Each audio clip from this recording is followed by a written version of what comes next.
Assalamu alaikum class 4. Welcome to the online video class. Students, today we will do an exercise of the rights and responsibilities of citizens. As you all know that we are done with its reading in the previous videos, and today we will do its exercise. In this exercise we will do MCQs and question answers.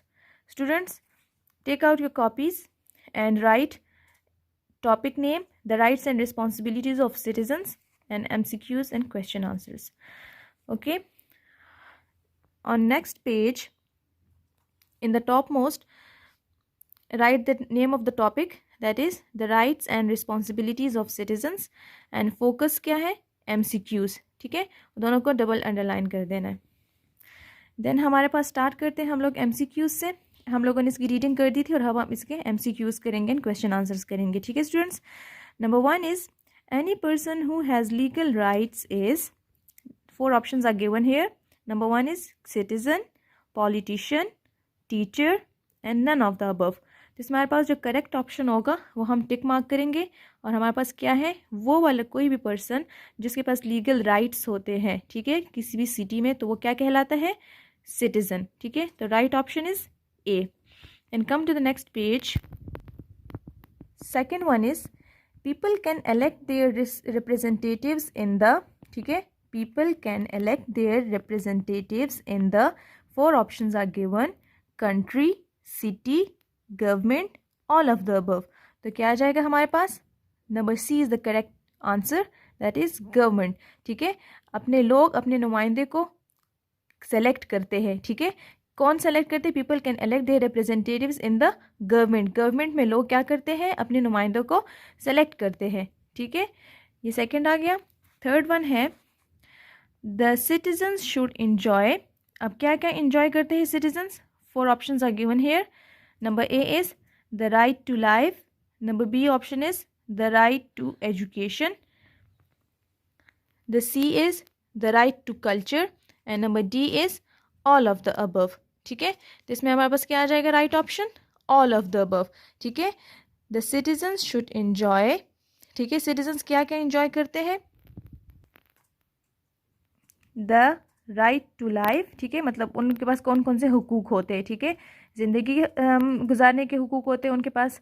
The right to education, तालीम हासिल करने के. फिर third one is the right to culture and all of the above. ठीक है, और तो हमारे पास क्या आ जाएगा, all of the above is the correct option. Number 4th one is everyone should be cooperative and honest with. कहते हैं हर एक बंदा जो है उसको कोऑपरेटिव होना चाहिए और वफादार होना चाहिए. ठीक है, किसके साथ, एजुकेशन के साथ.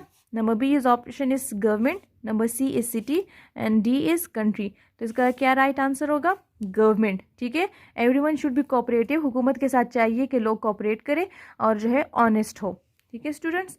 फिर नेक्स्ट हमारे पास आ जाता है all citizens should pay their dash on time. ठीक है, हर एक सिटीजन्स को चाहिए कि वो क्या पे करे टाइम पे. तो number 1 is taxes. Number 2 is money. 3 is fee and D none. तो हमारे पास क्या आएगा, टैक्सेस. हर एक बंदे को चाहिए कि वो टैक्सेस टाइम पे करे. ठीक है स्टूडेंट्स, तो ये हमारे पास जो है MCQs थे. 5 MCQs हम लोगों ने कर लिए. अब हम लोग आ जाते हैं क्वेश्चन आंसर्स की तरफ.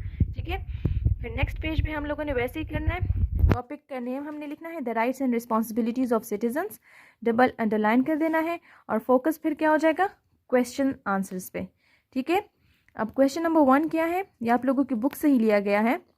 How do people obtain citizenship and why is it important. ठीक है, तो अब हम लोगों ने पढ़ा था कि जो है सिटीजनशिप क्यों इम्पॉर्टेंट है.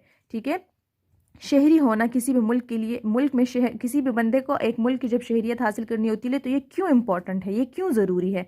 ठीक है, अब इसके नीचे लिखा हुआ है आंसर, आपने बिल्कुल ऐसे ही लिखना है. Birth and naturalisation are the 2 ways by which a person becomes the citizen. ठीक है, कहते हैं कि birth and naturalisation are the 2 ways by which a person becomes the citizen. कहते हैं कि जहाँ पे बंदा पैदा होता है किसी भी कंट्री में, हम लोगों ने रीड किया था आप लोगों के टेक्स्ट बुक में. ठीक है, तो जो है वो क्या बन जाता है, वो सिटीज़न बन जाता है वहाँ का. It is important because it develops a link between people and the government, ठीक है। कहते हैं ये इंपॉर्टेंट इसलिए है कि जब कोई भी बंदा अगर किसी मुल्क का शहरी है तो उसका गवर्नमेंट के साथ एक लिंक बन जाता है और फिर उसको राइट्स प्रोवाइड किए जाते हैं, ठीक है स्टूडेंट्स। ये क्वेश्चन नंबर 1 हो गया। Question number 2 is state any 3 rights which you enjoy as a citizen of Pakistan. कहते हैं कि 3 ऐसे राइट्स लिखे, कि ऐसे हुकूक लिखे कि जो आप बीइंग अ पाकिस्तानी आप उसे इन्जॉय कर सकते हैं, ठीक है। तो क्या है आंसर में आप लिखेंगे we enjoy the number 1 right to life and liberty, ठीक है, मतलब आज़ादी से ज़िंदगी गुजारना। Number 2 is right to education, ठीक है, मतलब तालीम के जो है हुकूक हासिल होना। And number 3 is right to practise our religion, और अपनी मर्ज़ी से अपने रिलीजन को फॉलो करना, ठीक है।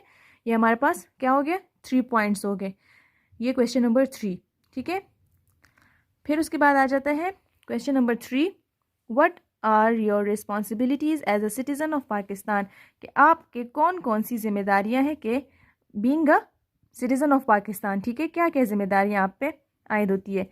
तो इसका आंसर क्या है, our responsibilities are, number 1 points में हम लिखेंगे respecting the rights of others, ठीक है, मतलब दूसरों के हुकूक का ख्याल रखना।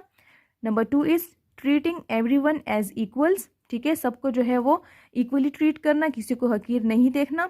And number 3 is helping others, और क्या है दूसरों की मदद करना, ठीक है स्टूडेंट्स। तो ये हमारे पास क्या थे, ये 3 क्वेश्चंस थे, ठीक है। ये हमारे पास यहाँ तक हमारा एंड हो गया और हम लोगों ने MCQs भी इसके कर लिए। ये आप लोगों ने बिल्कुल ऐसे ही अपनी नीट कॉपीज़ पे आप लोगों ने ये काम करना है। This is your home task, ठीक है, MCQs and 3 question answers. Okay students, now it's enough for today. Hopefully आपको आज के लेक्चर की समझ आएगी। थैंक यू, अल्लाह हाफिज़।